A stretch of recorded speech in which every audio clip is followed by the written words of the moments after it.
Okay, please get ready for a dictation of transcription number 99 from Sir Kailash Chandra magazine. 5 seconds.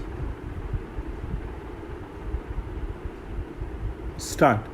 The Textile Inquiry Committee says that we are getting much less cloth than we had even under a foreign government in the year 1938-39.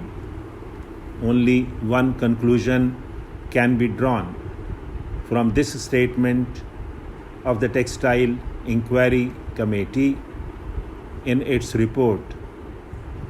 I have great respect for his intelligence, and I know that the meaning of the report will not have been lost on him. What I was saying was that Indo-Pakistan trade is very important in the entire scheme of our import-export trade. That does not feature much. The market that we lose there is being taken by the foreigners, especially the USA and UK, and the market Pakistan loses in our country is being taken up to a great extent by these two countries.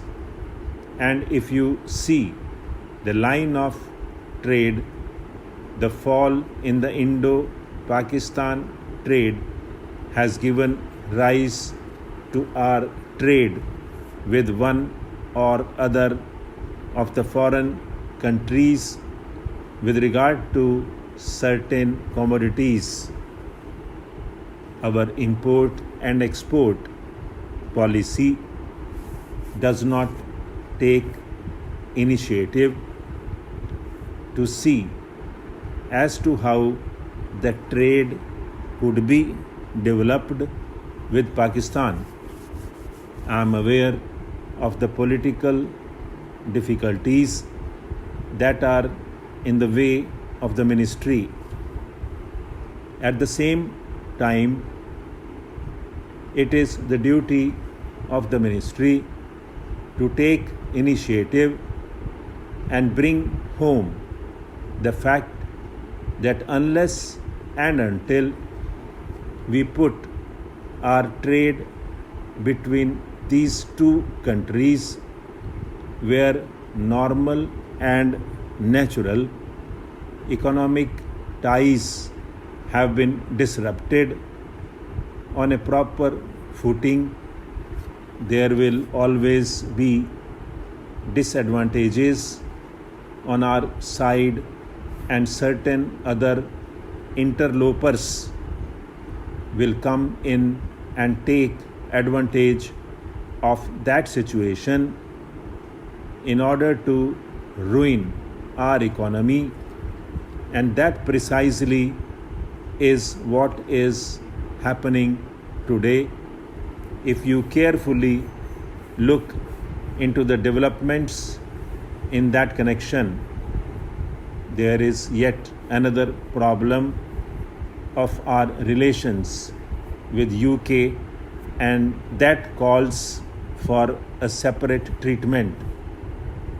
In the old days, the honorable ministers and their leaders and their camp followers were all complaining against the preferential treatment that was then called imperial preference, the various agreements that were arrived at unilaterally for fleecing India's economy.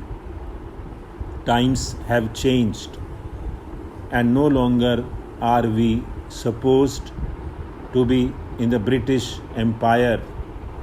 We are a Commonwealth country and a republic. But what about those preferences? have they all been abolished? Who are deriving all the benefits out of them? That is a point which needs clarification. Whenever we raise that point, we are told that we are deriving more benefits because of these preferences than the United Kingdom. But whenever we read their papers, their London Times economic section and all other papers emanating from the city of London, we find that they tell their own people that they are happy, that they are having this kind of relationship with us, and they are gaining by such preferences. Now, are we to understand that we are both gaining as a result of these preferences?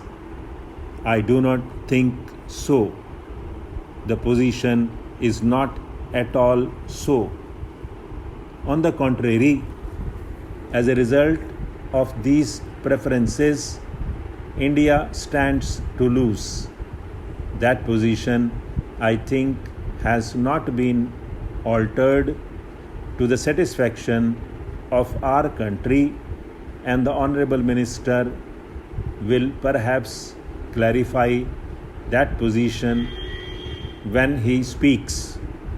If these preferences work to the detriment of our economy, the time has come when we must give them up.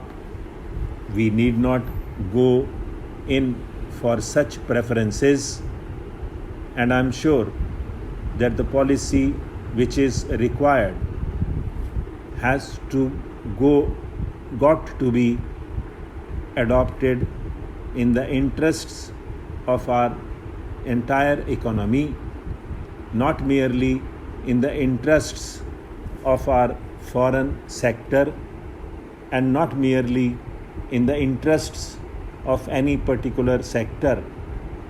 Reference has been made to sterling balances. I do not know how much of the sterling balances is left at the moment. It would not exceed 740 crores. It may be much less. A large part of our sterling balances had been expended with a view to meeting the deficits in the balance of payments. It was thought at the end of the war that these balances which had accumulated there would be utilized for financing certain developments in our country, for developing the economy in our country, in particular for importing machinery that we direly required. After the termination of the war, the reverse process took place. I would only mention what Sir Winston Churchill, the Prime Minister at that moment, has written in his war memoirs. He is very bitter about India's claims on sterling balances. He says that he does not like at all that India should make demands on the sterling balances. He thought that he had saved India and therefore India had no right to claim the sterling balances. This is how he has written, although he does not use the same blunt words, but he makes it very clear. Stop.